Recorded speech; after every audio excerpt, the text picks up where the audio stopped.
São Paulo e Corinthians precisam correr atrás do prejuízo do Campeonato Paulista para chegarem até as semifinais. O Palmeiras decide a vaga com uma vantagem de 3 gols contra o Novo Horizontino sem Jailson, que foi punido pelo STJD. E no Rio de Janeiro, é correto que Rildo, após quebrar a perna de João Paulo, intencionalmente ou não, seja punido apenas com um cartão amarelo? Eu sou o Flávio Soares e essas são as minhas caneladas para o Ganhador.com.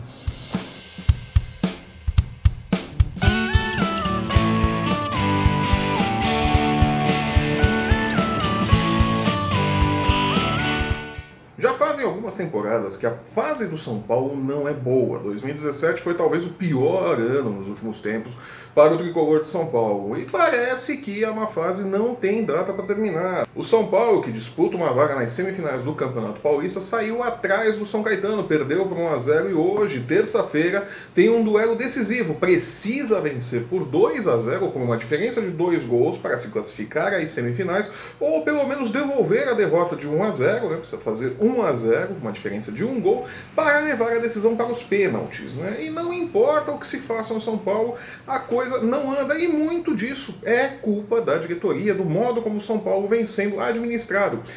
Trocam-se diretores, trocam-se técnicos, trocam-se as coisas, nada é constante no São Paulo e não há comprometimento, no final das contas. Todo mundo reclama que Cueva não está comprometido com o time, e não está mesmo. Cueva não está nem aí para o São Paulo. Cueva está preocupado com a seleção peruana, está preocupado com o seu desempenho na Copa do Mundo. E ele não vai ter nenhum comprometimento com o São Paulo, porque o São Paulo já está no terceiro técnico desde o início da temporada de 2017. Começou um trabalho com o Rogério Ceni que foi até o início, mais ou menos a metade ali, um pouco além da metade do primeiro turno do Campeonato Brasileiro. Sai Rogério Ceni, entra Dorival Júnior, leva-se o trabalho de Dorival Júnior até uma semana atrás, quando o Dorival Júnior acabou sendo demitido do São Paulo, e chega-se agora a Diego Aguirre, né? Diego Aguirre, que é um técnico que chega com o aval de Raí e Lugano, e Ricardo Rocha também, o triunvirato ali, que está assumindo a direção de futebol do São Paulo. Mais uma mudança, né? O São Paulo não estabelece grupos de trabalho, não estabelece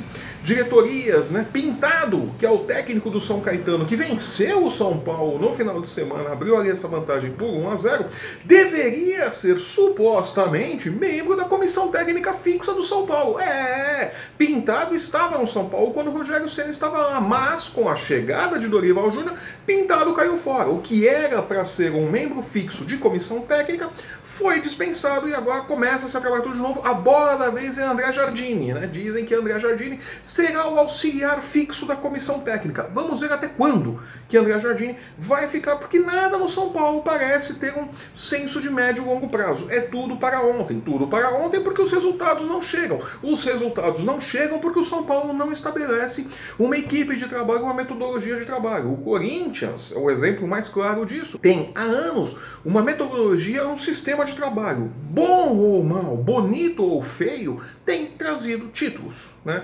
Entra Tite, sai Tite, entra Mano Menezes, sai Mano Menezes, entra Fábio Carille, sai Fábio Carille. O Corinthians continua mantendo o mesmo padrão.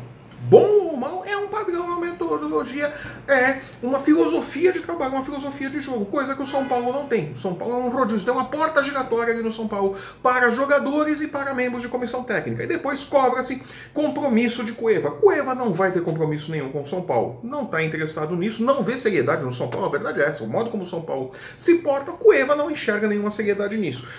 A melhor coisa para o São Paulo e Cueva neste momento é que Cueva arrebente na Copa do Mundo, o São Paulo bote um preço nele e venda-o, porque ele não vai render nada no São Paulo. Diego Aguirre, que chegou agora, já começou com o pé esquerdo também. Ele insistiu nos erros de Dorival Júnior, colocou o Diego Souza no comando de ataque e um meio-campo muito lento. Pagou o preço por isso, perdeu por 1-0.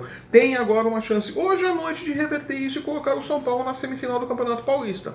Se não conseguir, já começa o seu trabalho, que tem data para terminar, né? Não é surpresa para ninguém que Diego Aguirre se desliga do São Paulo em dezembro para assumir a seleção do Uruguai, a menos que aconteça uma reviravolta muito grande e Oscar Tabárez decida continuar na seleção do Uruguai. Diego Aguirre deve ser o próximo técnico uruguaio, então ele fica no São Paulo até dezembro. Mas, se não classificar agora para as semifinais do Campeonato Paulista, já fica pressionado. Chegou ontem e já está pressionado, porque esta é a situação do São Paulo. O São Paulo precisa rever muita coisa, o São Paulo precisa se organizar antes de qualquer coisa e dar tempo para o trabalho, para que o trabalho dê resultados.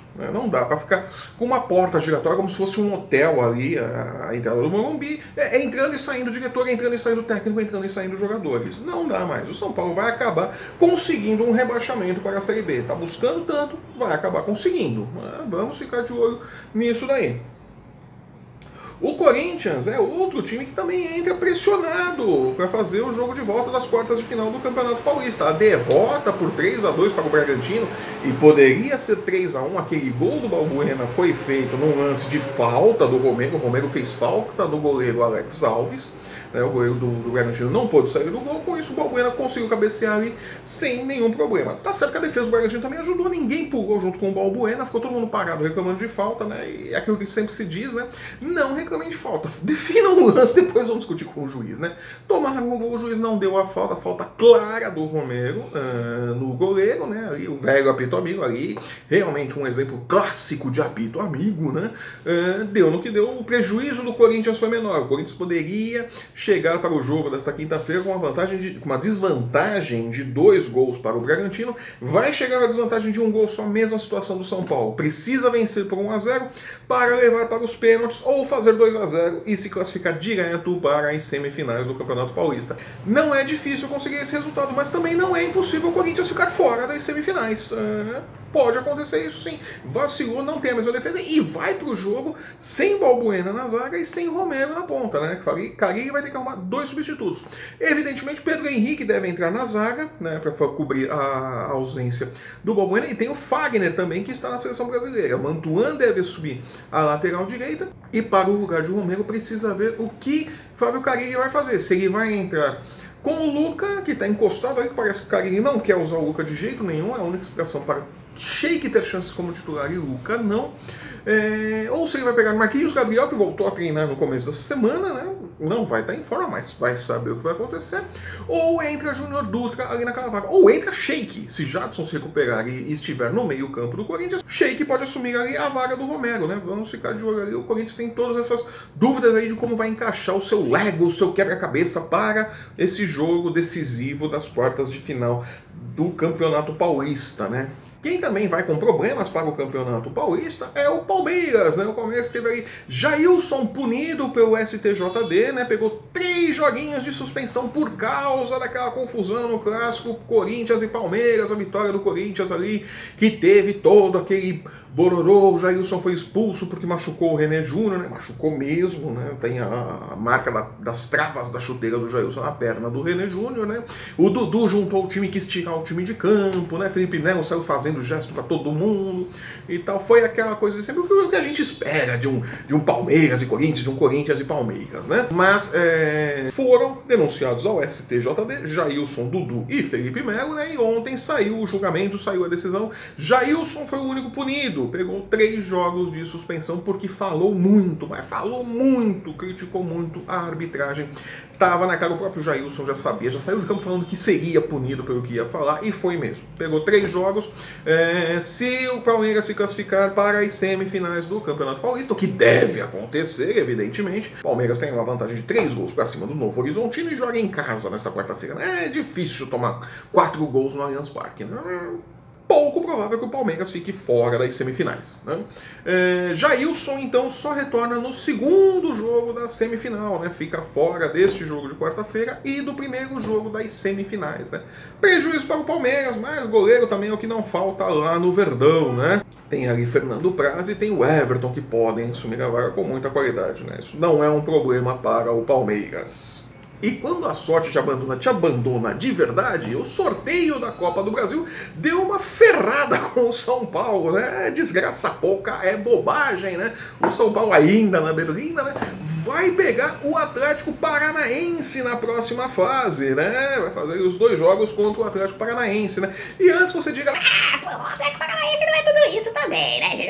Não tá jogando essas coisas todas, o Atlético Paranaense, né? Não está mesmo, mas... Há um tabu que precisa ser quebrado ali. Desde 1999, quando foi inaugurada a Arena da Baixada, o São Paulo jogou contra o Atlético Paranaense lá na Arena em 17 oportunidades. E foram 12 vitórias do Atlético e 5 empates. O São Paulo nunca venceu o Atlético Paranaense na Arena da Baixada. Tá? Para a fase que o São Paulo tá nesse momento, a desgraceira que tá, tiriça que tá, que não acha um time e insistem em Diego Souza como centroavante, o Tite, da onde que o Tite tirou essa ideia? Meu Deus do céu! Esse retrospecto não ajuda em nada o São Paulo, né? O São Paulo já entra ali com um tabu gigantesco nas costas, precisando se livrar disso daí. Não vai ser fácil encarar o Atlético Paranaense, embora o Atlético Paranaense não seja tudo isso de time também, não seja essa coisa doida aí de nossa senhora, que baita time. Mas tem um retrospecto, é muito forte jogando em casa, e o São Paulo nunca venceu o Atlético Paranaense na Arena da Baixada, né? A coisa vai ser complicada, né?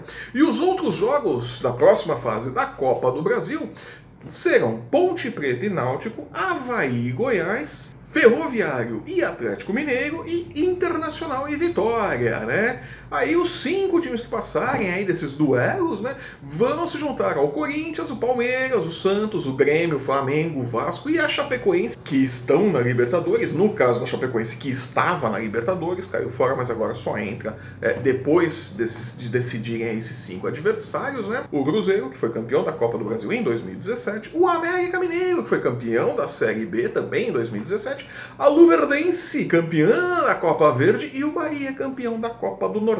Vai entrar gente pra caramba na Copa do Brasil, né? Nossa, parece casa de mãe, né? Sempre cabe mais um na Copa do Brasil. E pelo Campeonato Carioca, uma jogada muito feia, muito perigosa e que não pode ficar impune, embora eu não acredite na má intenção do jogador Rildo do Vasco, mas no início do clássico contra o Botafogo, Rildo foi dividir uma bola com o João Paulo, mostrou a sola da chuteira para a canela de João Paulo e fraturou a perna de João Paulo em 2 lugares, né? Eu não vejo uma intenção, uma má índole de Rildo na jogada. Mas desde que futebol é futebol, fala-se que ir pro lance mostrando a sola da chuteira é assumir o risco de fazer uma desgraça. Rildo assumiu o risco de fazer uma desgraça quando foi com a sola da chuteira para cima do lance com o João Paulo, né? Por isso, ele precisa ser punido. Deu azar depois, caiu, deslocou o ombro, vai ficar aí também acho que 4 semanas fora do Vasco, mas ele precisa sofrer uma punição pela violência da jogada e para que se tente coibir esse tipo de jogada. Todo jogo de futebol tem pelo menos um lance onde alguém mostra a sola da chuteira para alguém ali e pode dar uma coisa mais séria, pode levar uma contusão mais perigosa, né? Tem muito jogador que faz isso, tem muito jogador que abusa da jogada violenta e não há uma punição, não há árbitros coibindo isso efetivamente, né? Rildo tomou apenas um cartão amarelo, poderia ter sido expulso, deveria ter sido expulso. Né, deveria ter sido colocado na súmula, isso daí não foi e tal, mas talvez o Tribunal de Justiça deva julgar o caso, deva aplicar uma punição para Rildo, não por Rildo ser um jogador violento, historicamente ele não é um jogador violento, mas para que sirva de exemplo para os outros jogadores, para que seja aquela coisa de que o juiz não marcou, mas nós vimos, vocês serão punidos se continuarem fazendo isso, né? Estabelecer um limite. Isso é importante no futebol, para evitar que esse tipo de coisa aconteça. O João Paulo é um jogador talentosíssimo que vai ficar aí bons meses parado, e depois quando voltar tem toda a recuperação, tem todo aquele processo, nem sempre volta jogando no mesmo nível que estava jogando quando parou, né? E o Valdívia no São Paulo que não nos deixa mentir, né? Valdívia jogava muito antes de se contundir, voltou, se recuperou da contusão, nunca mais jogou o que tinha de potencial para jogar. É uma pena, né? Mas eu espero realmente que o Tribunal de Justiça avalie as imagens, dê uma punição para Rildo, não porque Rildo é um jogador violento, mas para que Rildo sirva de exemplo para os outros jogadores, para que parem com essa jogada, com essa coisa de mostrar a sola da chuteira para o adversário, porque é onde vai acontecer a contusão mais séria, né? É uma pena realmente que tenha acontecido isso, uma pena que tenha acontecido com o Rildo e com o João Paulo, 2 bons jogadores, mas que não são violentos, que não têm histórico de violência, mas tiveram esse azar, tiveram essa fatalidade. É uma pena. E eu vou ficando por aqui. Estas foram as minhas caneladas para o ganhador.com. Se você gostou do nosso programa, deixe o seu curtir, deixe o seu joinha, deixe o seu comentário. Se você está nos assistindo pelo YouTube, assine o nosso canal e não perca um programa, né? Acesse também o ganhador.com e não perca um lance do seu esporte favorito, né? Temos aí todos os esportes, a cobertura completa no ganhador.com. Siga-nos também nas nossas redes sensuais, no Facebook, no Instagram, no Twitter. Você tem aqui embaixo os nossos endereços. Acesse o ganhador.com, acompanhe-nos no YouTube. Eu volto no próximo sábado com minhas caneladas para o ganhador, comentando a rodada do meio de semana. Quem chega nas fases decisivas do Paulistão, do Carioca, dos estaduais que estão pegando fogo. Teve Grenal esse final de semana também, né? Não falei nada, porque não aconteceu nada. O Grêmio goleou o Internacional 3-0, mas ninguém brigou, não teve treta no cara e coroa. Eu quero ver o próximo jogo e a volta nesse final de semana, pra ver se os caras vão fazer pesagem de MMA aí na hora do cara e coroa, se vai dar treta mesmo, né? Nos vemos no próximo sábado aqui com nossas caneladas. Até lá!